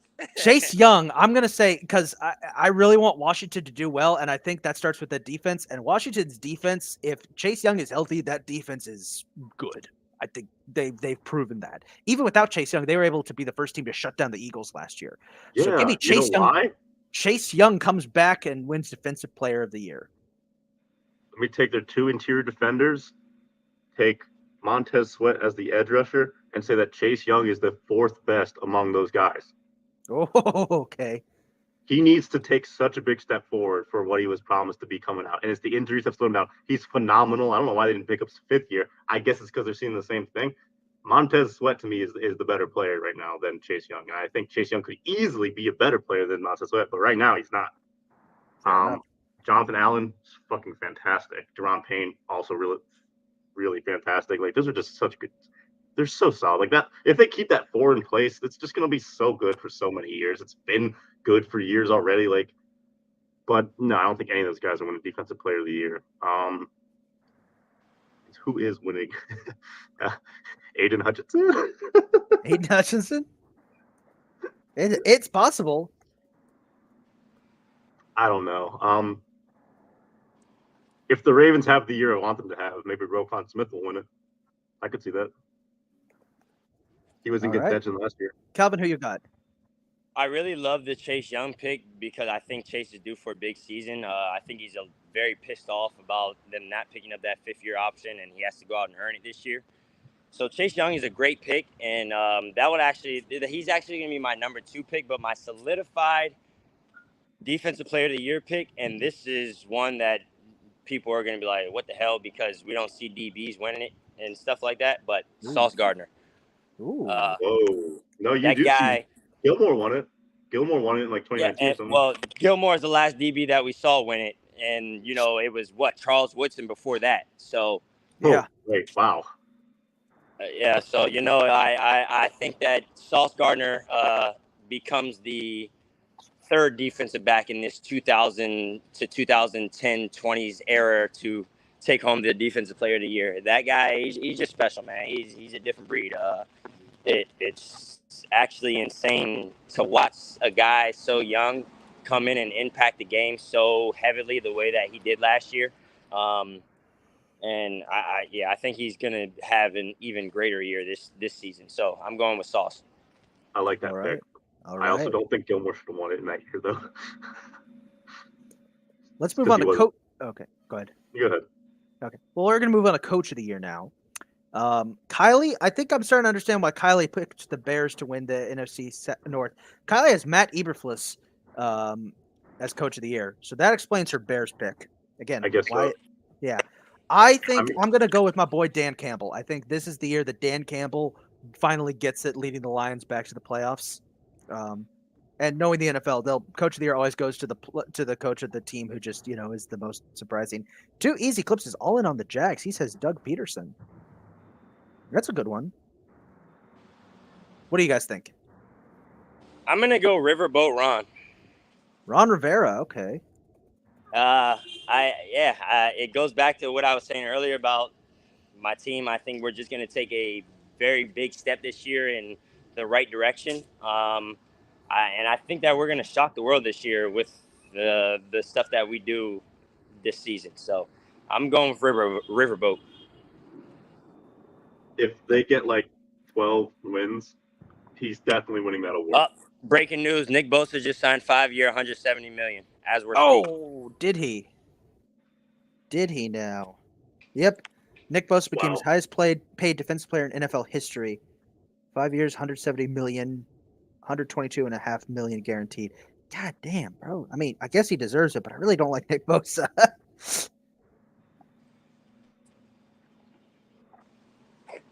Well, he's gonna be playing like violently now, I guess. No, who you got as coach of the year?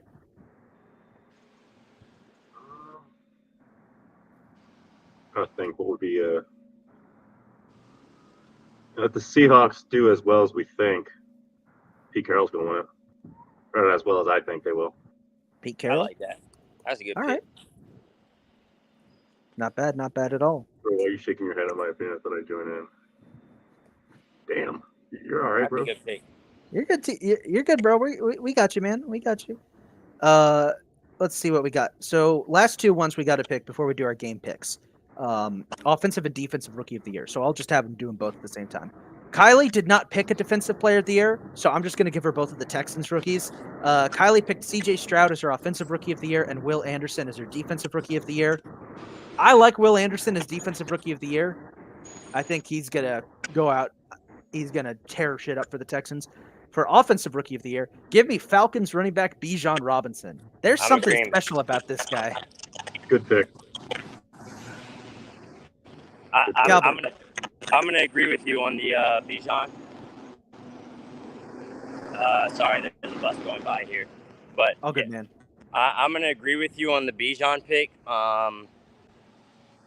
Defensive wise, though, I'm gonna go the kid from the Eagles. Ooh. What's his name? Jalen Carter or something like that. Yeah, Jalen Carter. Defensive, That's a good one. Yeah. I'm gonna go with Jalen Carter for the defensive rookie of the year, and I'm gonna go Bijan for offensive rookie of the year. Noam, who you got for your rookies of the year? So biased, but I think if Zay Flowers proves to be that offensive, like complete package that we want him to be, then yeah, it's gonna be him. But I don't know. I could easily skip Bijan Robinson too. You all right, 40? Yeah, I'm good. I don't know what happened there. Defensively, I kind of like Pete. I don't think he's gonna be there yet. Will Anderson seems like a good option, but if he's, what people think he will be, I'm not sure who would go outside of those 2. I know defensive backs can pretty easily win defensive rookie of the year. Yeah. There was a lot selected pretty early. I don't know. Depends who gets the opportunity, I think. Who's going to get the most defensive rookie stats in particular, especially for secondary, can be really fluky. So we'll see. Well, with that, we have made it to the end of the show. Almost to the end of the show. We've got one last thing to do, and that is our week 1 game picks. Kylie already submitted hers. No surprises whatsoever. Let's get into it. Our first picks. Before we do this, by the way, quick shout out to Deion Sanders and Coach Prime has Colorado looking like the best team in the league in college football. I don't know if y'all saw that, but dismantling TCU, loved it. Just wanted to shout out Deion Sanders real quick. With that being said, time for our week 1 game picks. 16 games to pick. The objective, of course, at the end is to not only have the best overall record in picks, but also have predicted the most weeks right. With that being said, week 1 kicks off tomorrow night with the Lions taking on the Chiefs. I'm rolling with my boys in Kansas City. Kylie is rolling with Kansas City too. Who do you guys got? Kansas City, obviously. Kansas City. I'm going to be honest. The whole world is on Kansas City. I think the Lions may pull an upset at home this tomorrow. What a shocking way to start the year that would be. That'd be awesome. God have mercy on your soul, Calvin. If you are right, I am. I want that to happen too. I just don't think it will, but I do want the Lions to win. It won't. It won't. Anyway, moving on to the early games on Sunday. First up, we've got the Battle of Ohio, Cincinnati and Cleveland. I'm taking Cincinnati to win this one because, I mean, why would you pick Cleveland? Why would you pick Cleveland? Kylie, who's taking the Browns to win. Are they at home? I don't know. They are at home. This is going to be in Cleveland, so the Yeah, dog they're will across be. the street. Doesn't matter. Yeah, Cincinnati. As long as Joe Burrow's on the field, I'm taking Cincinnati. Cincinnati, I think, yeah, I'm going to take them too. I mean, even if Myles Garrett just like murders Joe Burrow, I think they probably still win.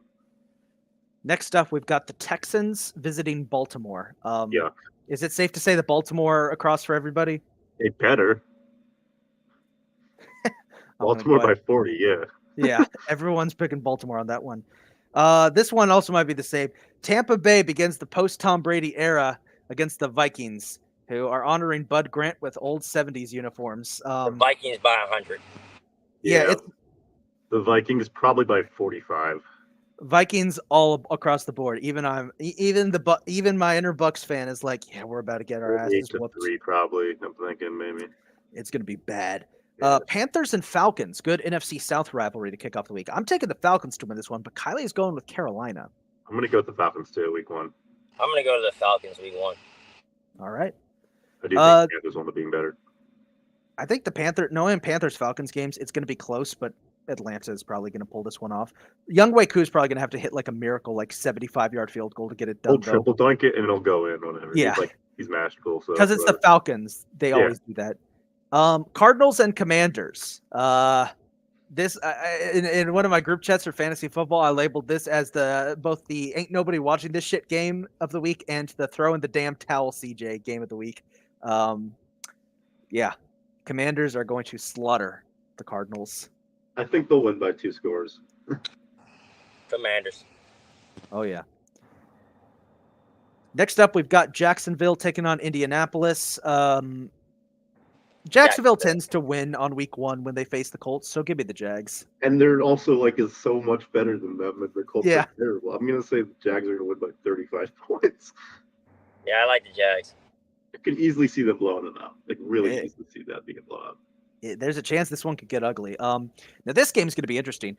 Niners and Steelers. So Kylie is going with San Francisco on this one, but I'm going to go ahead and say Pittsburgh gets the upset. This is going to be my big upset pick of the week.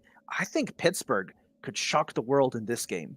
They are at home, and there's a lot of hype surrounding the Steelers, and they do have arguably the most they do have George Pickens, who is just being a menace. So I think I'm going to go with Pittsburgh to get the upset. I'm going to agree with you, actually, Isaac. I like Pittsburgh this weekend. I think it'll be a young team that comes out to prove a lot to the league and show what they have. And, I think that they'll go ahead and get it done. I don't want to admit it because I don't like the Steelers at all. But I could also kind of see the upset happening pretty handily here. I think they might squeak a victory by the 49ers. All right. Titans taking on the Saints. This is an interesting one. Two teams that no one has any idea what to expect from them. I'm going to take New Orleans to win. I hate it because I hate picking the Saints, and I think last year I didn't pick the Saints for any of their games, even the ones they were favored in. But I'm not doing that this year. I'm being realistic, and I'm going to say the Saints win this week. Kylie agrees.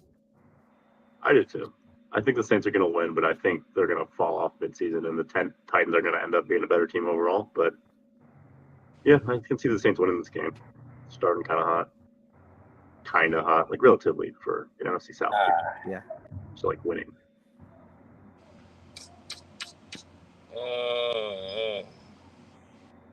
I just don't know what the Titans. I mean, I don't really know what Derek Carr brings over there, but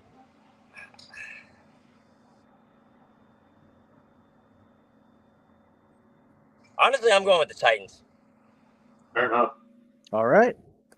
Moving on to the late games. We kick things off. Raiders and Broncos. Garoppolo versus Russell Wilson. Interesting matchup. I'm going to go with the Broncos for this week 1 matchup. I think the Raiders come and beat them the second time around, but I think the Broncos will sneak away with the week 1 matchup. I'm going to say it's the other way around. I think the Raiders are going to take this week 1 matchup, I think by like 7 or so. And then the next time they meet the Broncos, are probably going to win by 15. Noam, I agree with you. Calvin, Kylie agrees with you. Kylie takes Denver. I'm going to take the Raiders. I think it's going to be a slow start for Denver, but they'll find a groove midseason. I don't know why this is one of the big marquee matchups of the week, but I guess we just have to put them on national TV. Eagles, Patriots. Yeah, Philly is Eagles. Philly's got this one. I want to say that, but the spread is just way too low in that game, and I just feel like something is just I don't know, something's off about that game. I feel like the Eagles should be favored by at least a touchdown or more, and they're only favored by 3.5 points, which is absolutely insane to me. So the sports books must know something that we don't know. So I'm actually going to go with another upset here and say Belichick and New England sneak away with the week 1 victory. I actually read a stat the other day as well that said Belichick is like 31-12 in week 1 all time. So wow. There's that. He is Bill Belichick. Yeah, I think he'll keep it close. I think the spread's accurate. Like I think the Eagles will win by like 3 or so. I'm pretty sure they put this as like CBS's big game of the week, so they got to know something. Seahawks Rams. This one I think is safe to say we're all taking the Seahawks on this one. Yeah. Rams are too big though. Now this game is going to be interesting. Two teams coming off of playoff disappointments. Dolphins Chargers. This is a fun one. I'm going to take Miami. I think Tua is going to outperform, but I think this is going to be this game probably is going to have like 92 total points scored. It's just going to be a shootout. Kylie's taking the Chargers. I'm taking the Dolphins. I'm taking the Dolphins too. I don't really like the Chargers too much. I'm going to take the Chargers. I think they're going to win. And I think they're going to just slow down midseason, and the Dolphins are going to get hotter midseason. And I think in the end, they're kind of going to be around the same place. But I think week 1, I can see the Chargers winning that. 3 more games. Would be shocked if they somehow lost by 40, though. They are the Chargers. Like, if that happened, okay, I was wrong. Sure. It could happen. 3 more games to go. Packers Bears, first game of the rivalry in the post-Aaron Rodgers era. I'm taking Chicago to unload all of their frustration on Green Bay. Kylie says the same. Calvin, who you got? I'm going to go with Chicago as well. I think Chicago can finally get past the Packers with no Aaron Rodgers because Aaron Rodgers owned those guys.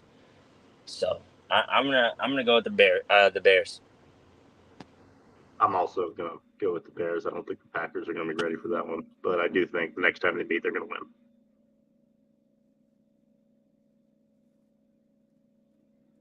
Okay, Chicago across the board. Sunday Night Football on NBC. God help us all. The Cowboys are on national TV. Dallas and the Giants. Kylie's going with the Giants to win this one. I'm saying Dallas wins this one. What do you guys got? Week 1, I'm gonna take the Giants week 1. I'm gonna take the Giants week 1 as well.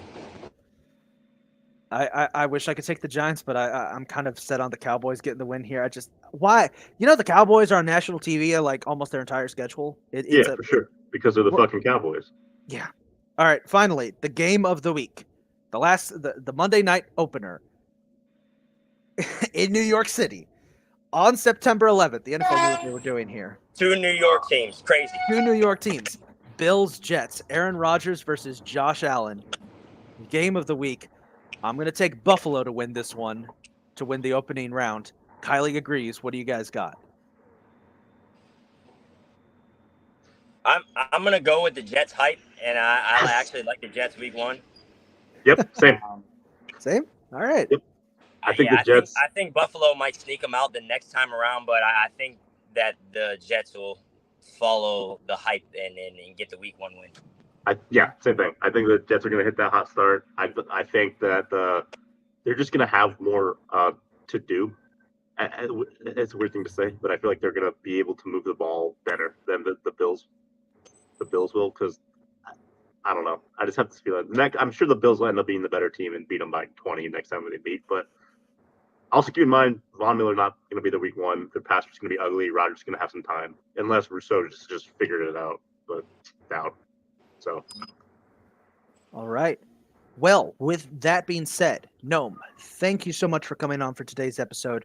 We're going to wrap up today's supersized episode of the Beer Battered Sports Podcast. This show is a proud affiliate of the Fired Up Sports Network. You can follow us on all of our socials at bbsports_pod and check out our x.com bio for our merch. I love saying that. It makes us sound like we're promoting a porn website. It's the funniest thing. With that being said, we got a special message from Fired Up to close things off. Thank you guys so much for tuning in, and we will see you next week. Take it easy. We are part of the Fired Up Sports Network of shows. Please check out other Fired Up Sports Network podcasts like the P-Lot Pod, Water Cooler Talk, Bell Smashers, Philly Sports Love and Pain, Drunk on Broad, Beer Battered Sports, and the Fired Up Sports Show, which are available on all major podcasting hosting sites and social media. Also, check out Mark Ramos' Roundup on firedupsports.com, which breaks down the happenings going on with all your favorite local teams.